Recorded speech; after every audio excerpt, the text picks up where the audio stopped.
New Thought Media Network.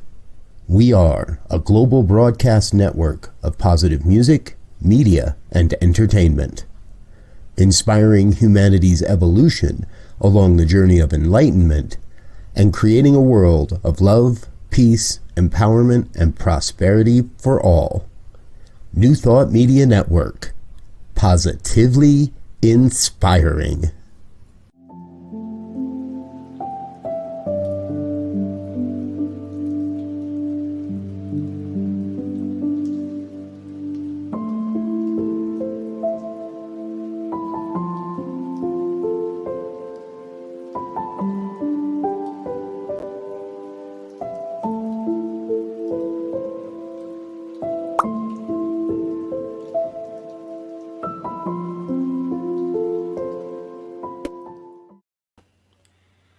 It is the somewhat delayed Practical Prayer podcast. Somewhat delayed. We spent the last 15 or 20 minutes working out audio issues.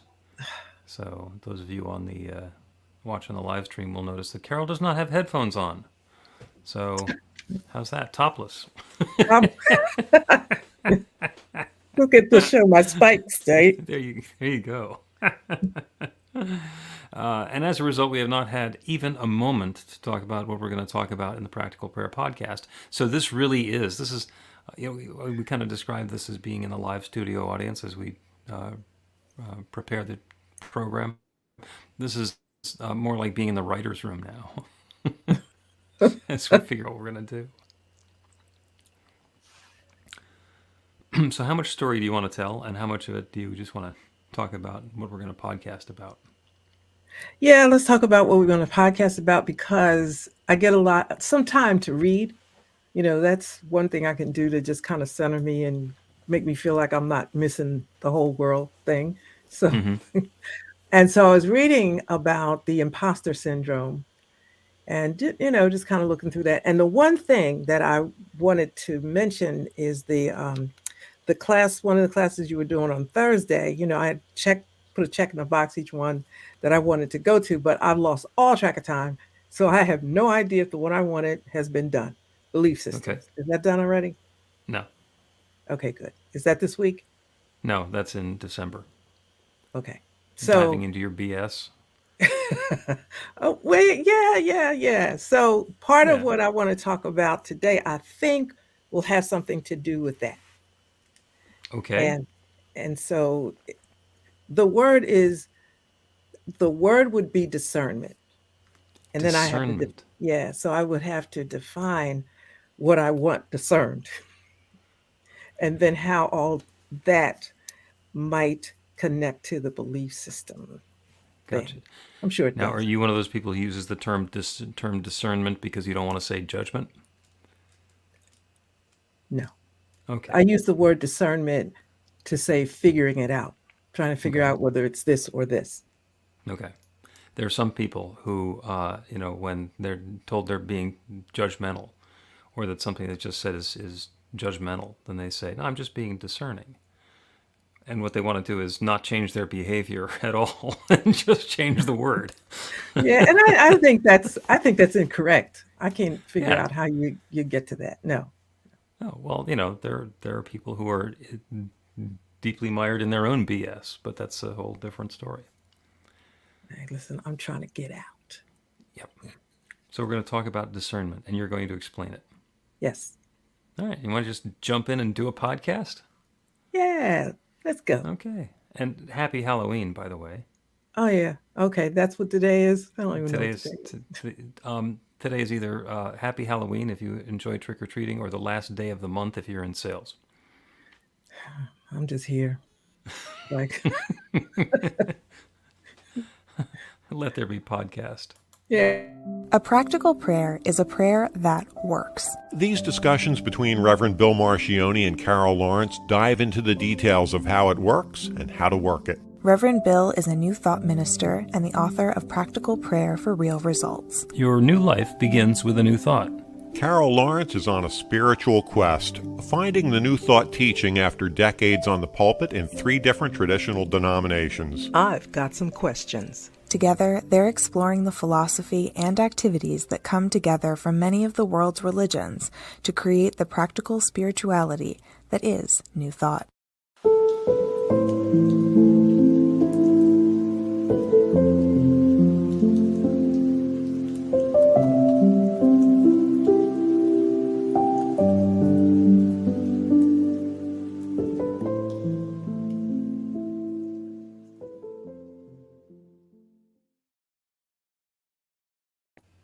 Welcome to the Practical Prayer Podcast. I'm Carol Lawrence, here with Reverend Dr. Bill Marchiony.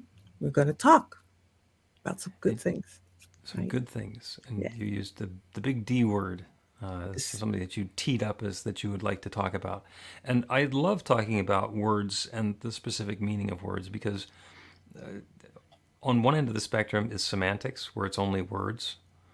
And on the other end of the spectrum is, in the beginning, there was the word, and everything is a word.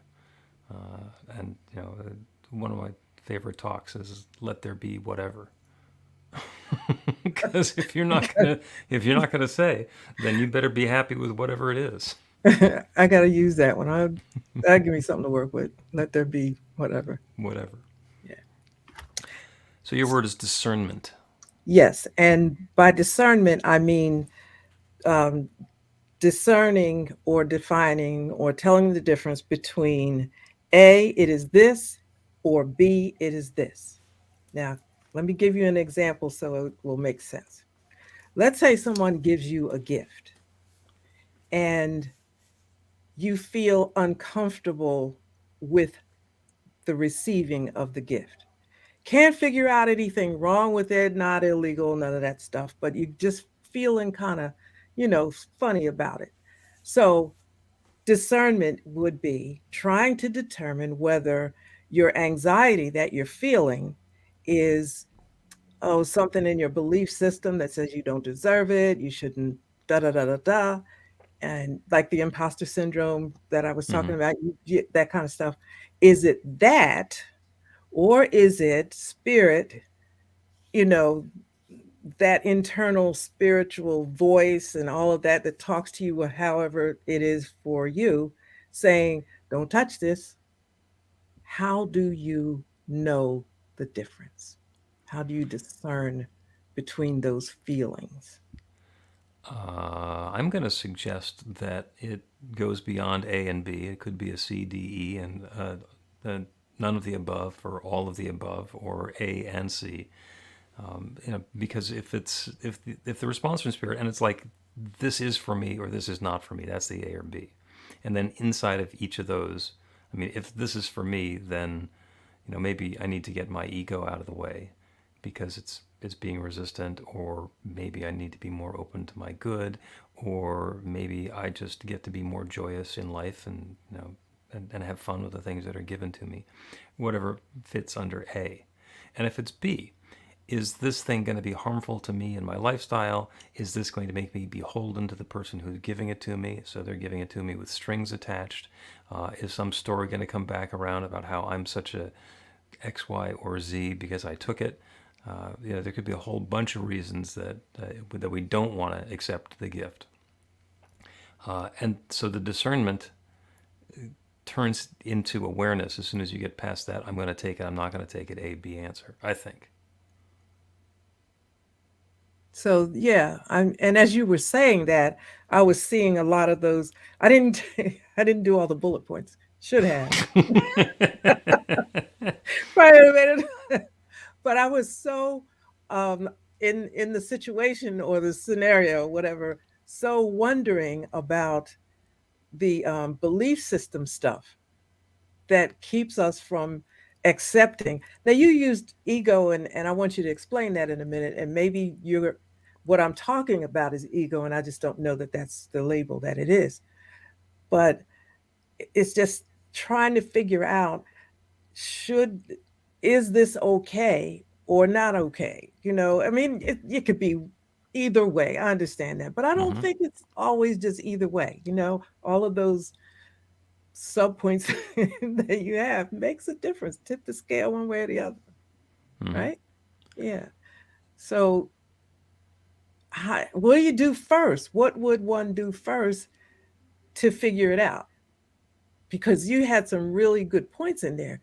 Are there strings attached? Is this going to come back later?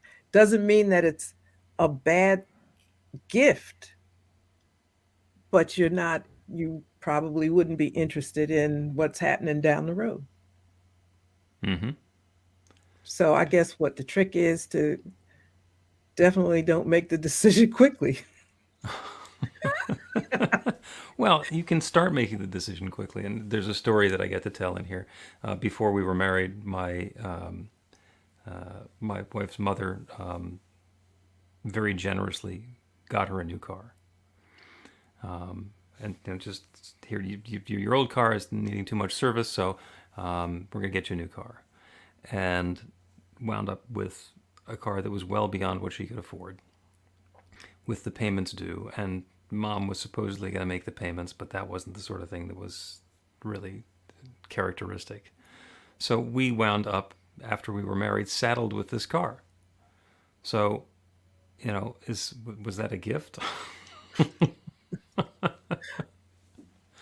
Yeah, right. Probably well intentioned, but yeah. Always well intentioned, but what we need to do is be aware of the bigger picture of what's going on. And I was talking a little bit about ego, and that's the judgment that we have about ourselves. Either, oh, I'm so important that of course I deserve this wonderful thing, or oh, I'm so worthless that I can't possibly deserve this thing. Those are both sides of our ego. The reason I said you can start answering the question immediately is when somebody offers you a gift, you start by saying, oh, well, that is so generous of you. Thank you. And that's before you even accept it. And that's just to be who you are in the situation. And you can give cues as to whether or not you're going to be able to keep it or not, or you keep it to yourself. It doesn't matter. And then you let yourself internally, you go within, and let the still small voice suggest to you whether this gift fits with your lifestyle and with your alignment, your spiritual practice, and if it affirms or diminishes your sense of self. And that's just a feeling. Mm-hmm. And so once you get that feeling, it's like, oh, this is a really cool thing. Mm-hmm. Then you can be much more in the I am accepting the good that's coming into my life and allowing that. And if you're starting to get the pushback and the negativity, then you get to dive into that. It's like, okay, now I'm getting a no, and I don't know what the no is about. And by the way, it's not a no; it's a yes to not accepting it. I get you. I do. And then we get to, and sometimes that's the process that takes a little while because you have to unpack it. It's there, but it might be wrapped up. Like you start peeling away layers of an onion. It's all onion, but the middle of it is hidden under a whole lot of little other onion. So you get to dig down into that to determine what it really means. And sometimes the first thing that it seems like it means is either part of it or is not really it, and you get to continue going down deeper inside of it before you understand where that resonance or congruity or incongruity is between you and whatever is being offered up. And you touched on a rule of thumb that I use for myself in situations. Take your time. You don't if you're pushed to make a quick decision, then don't do it. Now I don't know if that always works, but it's a pretty good one for me. Yeah, and New Thought does not have what other religions describe as making a deal with the devil. But Yeah. we sure can improvise and get ourselves to act as though we had. I like that. Improvise. I like that. Yeah. Well, I have, personally, I have on occasion gotten an idea that I'm really passionate and enthusiastic about and put a lot of energy into. And it turns out, in hindsight, sometimes much later, that it was a flawed premise to begin with. Now, and there are other things where I have a great idea and I don't do it, I do something different, and then it's like circling the drain, and eventually, or circling the hoop, I guess is better, because eventually it scores. but it just takes forever to come into being. I've been on both sides of that. Yeah, circling the drain and circling the hoop. Yeah, I guess that's discernment, right? What is this going to drop into? well, when I think of discernment, I'm like trying to know so I can avoid, falling into the wherever that drain is. Mm-hmm. But also I've experienced it passing it up, and I should have landed it. I should have gone with it. So I'm struggling with, in not that situation that I mentioned, but any situation, which is why I'm looking forward to the class that you're doing. You said it's in December on Mm-hmm. Belief systems. Just things that get in the way of something that is perfectly good and perfectly good for you. How do you know? And maybe is it a question of spending more time with spirit and meditation so that you're more sensitive to those things or to the answer in terms of which way it should go? I don't know. Yeah, you're actually touching on something that it happens a lot during the daily meditations. We do meditations at 8 in the morning and 6 in the afternoon, 5 days a week, a couple times on the weekends. And in those meditations, which are really short, we spend a couple of minutes breathing and just breathing in the silence together. And there's usually some sort of a structure or framework going into it. But in a lot of cases, what we're doing is when we breathe in, we are opening ourselves up so that we can be filled with some new idea, so that we can be inspired, to use the really obvious metaphor there. And then on the exhale, we are surrendering. We are releasing not just the breath that has served its purpose and is no longer suitable for us, but everything that's not necessary, which includes the judgment, it includes the doubt, it includes everything that used to be good but has served its purpose and we're ready to move on from. Mm-hmm. And just repeating that process is hugely helpful because we can invite that infinite mind, that divine intelligence that knows everything, to fill us with a new idea. Not our new idea of what we judged or discerned, but a new insight into the truth of how the pieces are all fitting together. And that lets us understand our place better. Yeah. And then no matter how good the idea is, let it go, because there might be another one right behind it. Yeah, that's good. I need to make a flashcard for people for that, so you don't remember. Because I guess I'm, in the moment, so many things, if it looks good and, it just looks right and you can't see anything wrong, but then, I'm really big on how I feel intuitively about something. Mm-hmm. And usually I will say it never misses. But that wouldn't be absolutely correct because I'm also concerned about belief system and how that keeps you from big things that are absolutely for you, but you've told yourself some stuff and then all of that just kind of gets in the way. So there's a lot of complexity in that. I tell you what, we're going to take a break, and when we return, we will discuss the magic of breathing out. You can put practical prayer to work in your life, and Reverend Bill Marchiony can help. He is offering an online class that teaches you to create your own practical prayer in 5 weekly 1-hour sessions. The final hour brings your practical prayer together, anchored in live original music by a notable New Thought musician. Practical prayer is based on the most effective prayers found in religions and spiritual practices all over the world. Use it to deepen ever more fully into the truth of your spiritual nature. It's the core of a transformational spiritual practice that's simple, even if it's not always easy. Reverend Bill is also available for private spiritual counseling prayer sessions. Together, you'll lean into the challenges you've experienced in life and explore the transformation that's possible through practical prayer. You'll uncover old, hidden beliefs and uproot them to make way for the life of your dreams. Everything you need to know is on the website at b-v-light.com.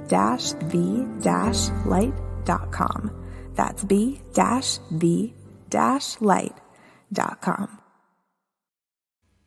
Welcome back to the Practical Prayer Podcast. I'm Carol, here with Reverend Dr. Bill Marchiony. We're talking about breathing out. And breathe out is just such a wonderful reminder for ourselves. And a lot of times I use it when somebody is in a particularly charged or emotional situation. There's some emergency going on. And they're all gasping. And it's the reminder, just breathe out. And breathing out is wonderful because it's the opposite of that anxiety response or the fight or flight response. And physiologically, an exhale actually stimulates our vagus nerve, which makes us feel physically more relaxed. So in those situations, breathing out can be really helpful. When I'm coaching brides-to-be before we do their wedding ceremony, and this is sometimes going a year before the wedding ceremony, I said, if someone in your family or your bridal party gets to the point where they are making you feel uncomfortable, breathe out. Then call me, but breathe out, because we'll do some work together. And the idea is to remember that that calmness is available. And for the brides, it's because it's their wedding. You know, it does not have to be a stressful event, even though there are so many invitations, A, B discernment, to make it stressful. Mm-hmm. There are so many different ways and possibilities for it to be stressful. And breathe out is also really helpful when we are making a decision or looking for that guidance. Because when we think we know the answer, we get filled up with our answer. And if I decide, the answer is going to be teal walls everywhere, then it's going to be teal walls everywhere until there's room to consider something different. Like, too much teal might not be great. Mm-hmm. So what we want to do is take that idea, yes, it's a brilliant inspiration, and I'm going to breathe out and let go of that. And if it turns out that that is a brilliant idea, it'll come back. Mm-hmm. And once I've made the room by breathing out and releasing and surrendering and allowing some space, maybe there's a different idea. There's a different inspiration. There's going to be, it's going to be teal and white, because the teal is enough to make a real big splash over there, and then the rest of it can offset it. Now there's going to be a different balance. Mm-hmm. So there was nothing wrong with the idea. It's just that if I'd stopped there, it would not have yielded the happy result that I could wind up with if I just take the time to breathe out and allow myself to be inspired in some other way. Mm. What I love about that, it supports my own personal thing about not rushing. Mm-hmm. You take your time, and in this world, everything has to be yesterday. It's like we live in a sense of urgency, and it's really not. It's really not urgent. And if you don't take your time, you'll just get into that mode of doing. And then after you get in it and you do all of the things that you talked about in the first segment, mm-hmm. checking out all that, then you think like, well, now what am I going to do with this mess? So,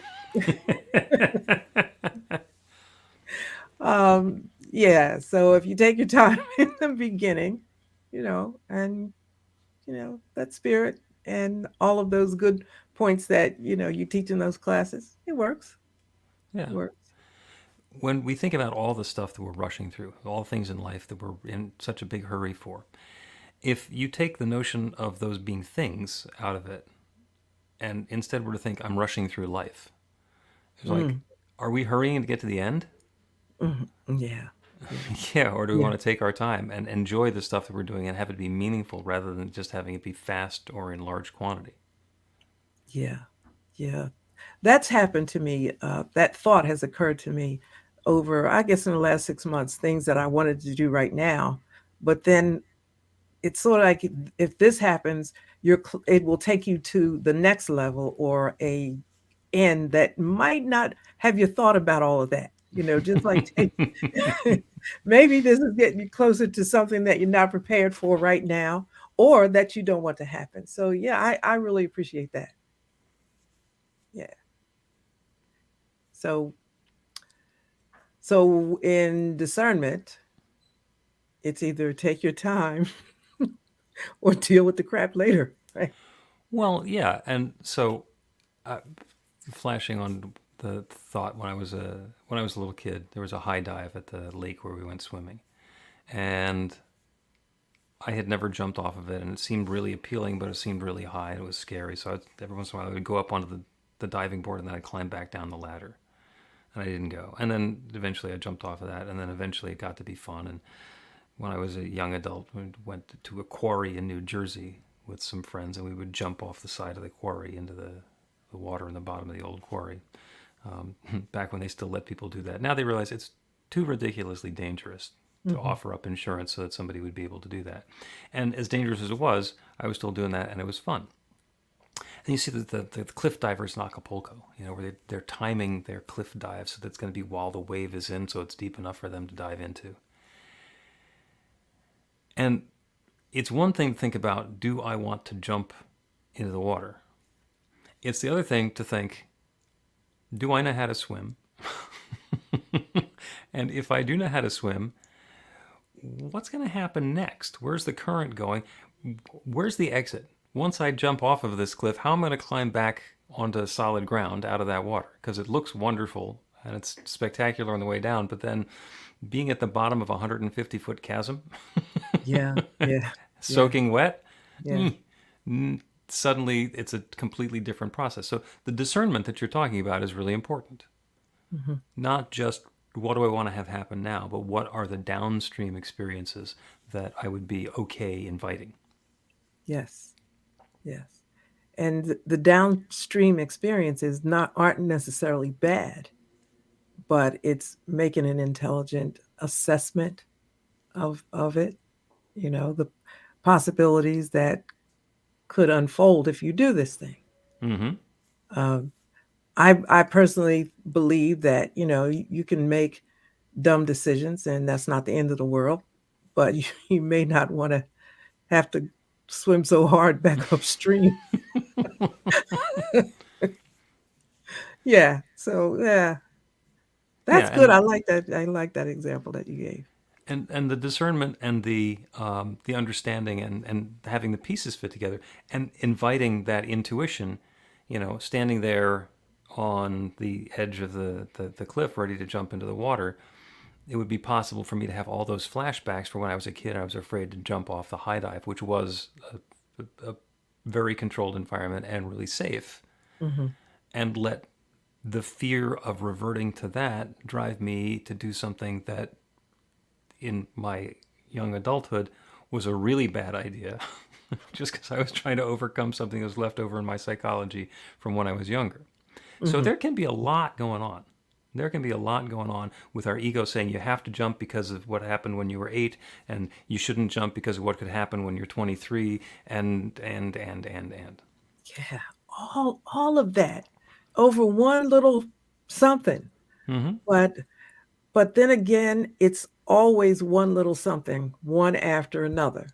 Maybe not daily or, like back to back, but some important somethings. And while you were talking about that, I was thinking about, you always think meditation is important. Like, I believe that even if you're not well versed in understanding the nuances of meditation, simple stillness, I think, helps with that.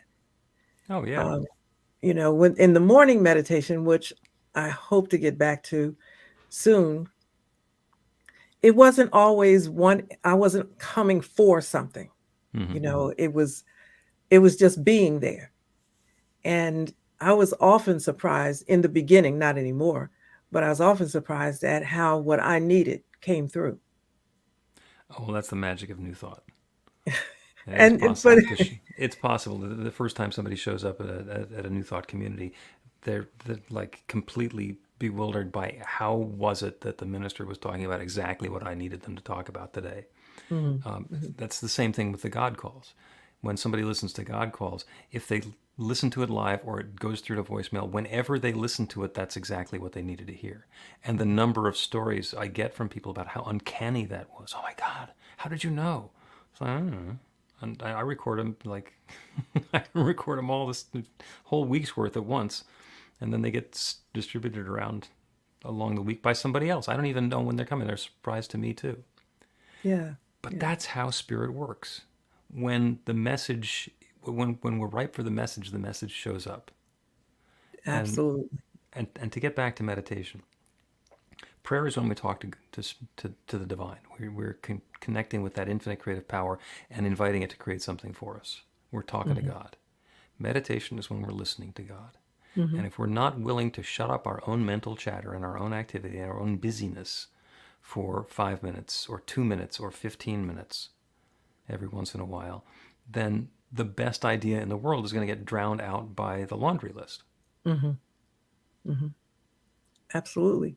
I don't watch television a lot at all, like the news and the current stuff.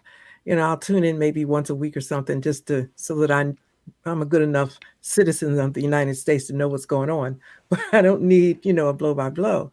But what I notice is always we're in this sense of right now, urgent, got to do this because everything is falling apart. And look, especially now since we're in the election season and there's a lot of debating going on. And it's like the world, it's in terrible shape.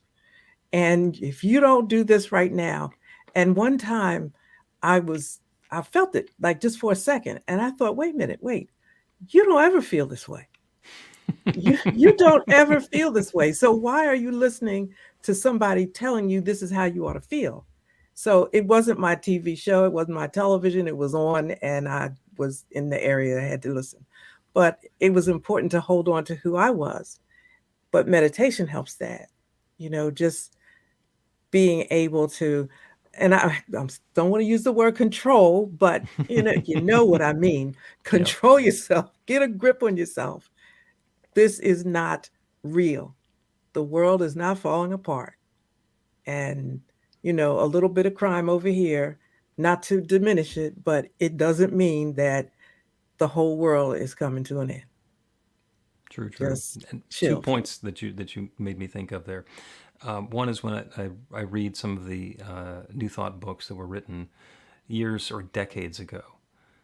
Spiritual economics. Eric Butterworth is talking about in difficult times, especially like the ones we're having now. That was like 40, 50 years ago. We're still having difficult, trying times like the times that we're having now. Yeah.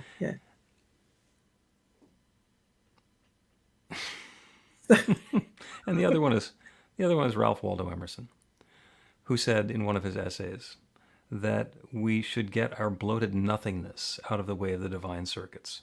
Yes. I love, yeah.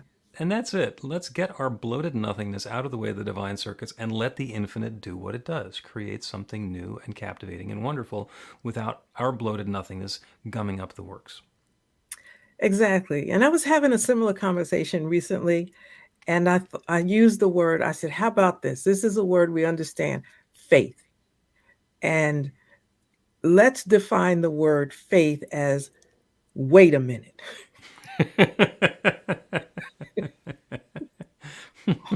Wait a minute. Don't do anything.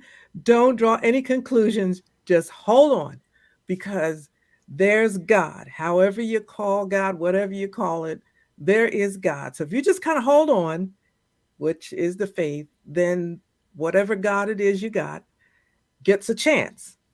But it means you got to wait a second. Usually more than a second, but if you need to give it time. Yeah. Wayne Dyer said, don't just do something, sit there. Hard thing to do, right? It is, especially when we think we know what to do. Yeah. Let's take another break and we'll do a prayer on that divine guidance that turns into discernment and divine action. Get inspiration in an instant. God calls are the gentle and uplifting moment of truth to help you remember that the bright light of God's love is shining right now as you. It's your God Call with Reverend Bill. Start your 2-week free trial today, and you'll get a phone call 4 times a week from Reverend Bill with an uplifting half-minute message filled with insight, wisdom, story, and fun. Let your light shine. You can answer the call to listen to it live or let it go to voicemail so you can hear it later. After the free trial, your subscription is just $5.95 a month. The details are at godcall.org. God calls are disruptive, intentionally. Whenever you write something, put on a gold star. They take you away from your routine to remind you about the truth of who you really are. They come at random times between 8:15 a.m. and 6 p.m., so you won't be expecting them. And somehow, the message is exactly what you need to hear at the time. Magic is loose in the world. It's a moment of motivation in the middle of your day. Find out more and start your 2-week free trial now at godcalled.org. Welcome back to the Practical Prayer Podcast. I'm Carol, here with Reverend Dr. Bill Marchiony. We've been having an amazing discussion. Talking about And- discernment Yeah. and our partnership with the infinite and how we know whether something is going to be good for us or not good for us, or good for us to accept or good for us to walk away from, because it's all good, just maybe not for me. Yeah. Nuance of words, but it's the words are important. So let's do a prayer. Let's do a prayer for divine guidance and discernment and divine right action. And those are three different aspects of the same thing. The divine guidance is allowing ourselves to be influenced or inspired by that infinite mind, that divine intelligence. Discernment is being able to understand when it's the still small voice of the infinite speaking to us, and when it's our ego self imitating that voice and trying to convince us to do something that's not going to be very helpful. And the end part of that is divine right action, which is to be able to take those steps which are ours to take. And I put the word right in there because there's just too many ways for the divine to lead us through a swamp to get us to the beach that we were looking for when we could just walk around to the beach. So divine right action is going to be highest and best unfolding for all of us. So we get to turn our attention away from the world around us and open ourselves up to that infinite power and presence, the divine creative power that creates everything. We call it spirit or God or nature or infinite intelligence or George or the Big Bang. It doesn't matter what we call it. It is that one from which everything flows, that one which shares itself as in and through all of its creation. Everything, everywhere, is that divine presence taking individual and particular form. And that includes me and each one who is listening to this prayer. Each of us is a divine and perfect expression of God's infinite good right here and right now. So I know that all of the good, all of the inspiration, all of the understanding and knowledge and insight that is required of the moment is available. It already exists in the mind of that infinite creative intelligence. It already exists. And as active participants in this manifest universe, creating our next new experience using that same power, I know that that divine intelligence is able to individualize itself as an awareness, as an insight, as an inspiration for each of us. So the good that we're seeking is seeking us now. As we quiet and listen for that still small voice, we are guided into exactly that next perfect step. And there is the discernment for each of us to know exactly that which is ours. What is ours to do, what is ours to experience, what is ours to embody, and what is ours to release. The path is made clear, and we are guided in divine right action, taking each next perfect step, allowing, inviting, and participating in the creation of this next new experience of good. I'm so grateful for the good. I am so grateful for the wonderful way that this is coming about. I am so grateful for this infinite creative power that is creating everything, that is creating each of us, that is creating these new experiences. I am so grateful for the good. This feeling of thanks. I speak this word and I release it into that creative law, the one that has created everything. And I know that it is now creating this. So I release my word, I let it go, and I know that it's so. And so it is. The Practical Prayer Podcast with Reverend Bill Marchiony and Carol Lawrence is a production of BeTheLight.com, be-the-light.com. where you can find more information about practical prayer for real results. Our theme is by Music of Wisdom. You can learn about the spiritual community of New Thought Philadelphia with daily guided meditations, Weekly celebrations of spirit and Reverend Bill's classes in practical spirituality at newthoughtphilly.org.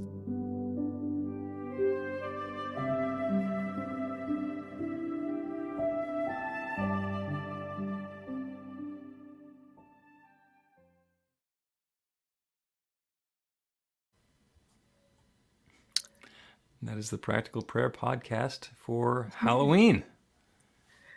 Yeah. Yeah. I don't know. It just, I'm trying to see like Halloween. Okay. Well, this was a great podcast, I thought. Yeah, a fun one. Yeah. So can you send me the prayer piece?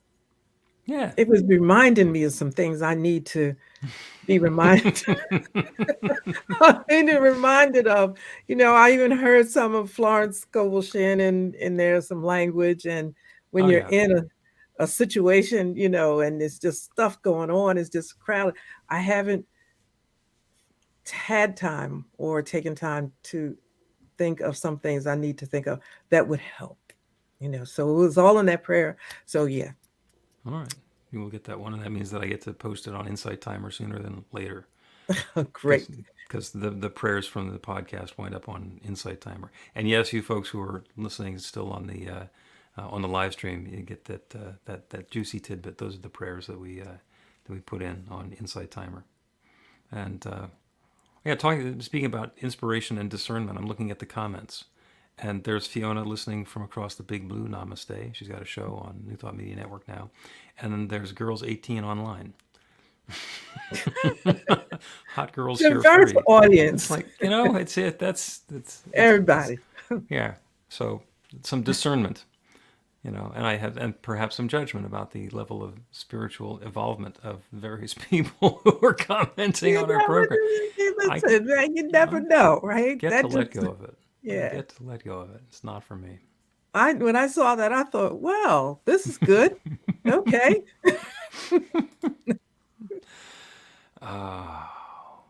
Yeah, the things that we get to experience. All right. So, I thought about when we were talking about Girls 18 online and whatever, I got like tons of stuff, as you can imagine, swirling around in my head that have to be put in place, and I got to do this, and I'm thinking, okay, you got to see the good in everything. Okay. It's some is exhausting, some is frustrating, but there's good in this. So don't waste time worrying. The good is going to come. Let's go. Yep. Yeah. May or may not be applicable over here. Maybe it's going to be important for somebody else. None of my business. None of my business. I just got to, do it. So the good comes through as good as it can. Yes. Yes. I like that. All right. And on that note, let us press the big red exit button and see everybody next week on the Practical Prayer Podcast. Bye.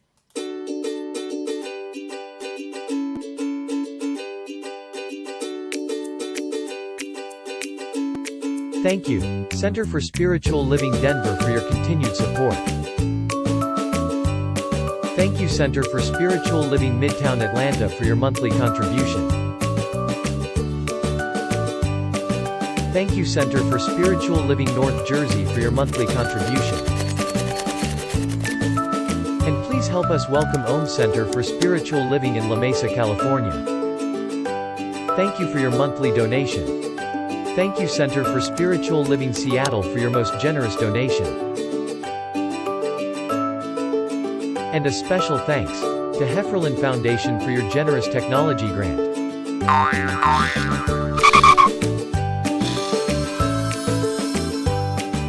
And Suze Ajit, thank you for your very generous donation.